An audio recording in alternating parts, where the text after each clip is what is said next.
नमस्कार मित्रांनो, तुमच्या बँकेच्या खात्यात आज 1 कोटी रुपये असेल आणि तुम्हाला असं वाटत असेल की पुढचे 10, 20 किंवा 30 वर्ष मी अगदी मजेत जीवन जगू शकतो.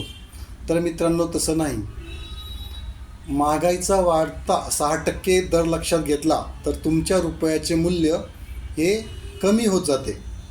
10 वर्षानंतर तुमच्या 1 कोटी रुपयाचं मूल्य असेल 55 लाख रुपये आणि 20 वर्षानंतर तुमच्या 1 कोटी रुपयाचं मूल्य कमी होऊन ते 31 लाख रुपये राहील आणि शेवटी 30 वर्षानंतर तुमच्या 1 कोटी रुपयाचं अंदाजे मूल्य 17 लाख रुपये असेल. म्हणजे तुम्ही कुठली गुंतवणूक केली नाही किंवा तुमच्या गुंतवणुकीवर फक्त 6% जर परतावा मिळाला तर वास्तविक तुम्हाला कुठलाही परतावा मिळत नाही. कारण वाढत्या महागाईप्रमाणे आज ज्या वस्तूची किंमत आज आहे ते 30 वर्षानंतर कितीतरी पट अधिक झालेली असेल. म्हणून आजच चांगल्या ठिकाणी गुंतवणूक करण्याचं प्लॅनिंग करणं महत्त्वाचं आहे. धन्यवाद.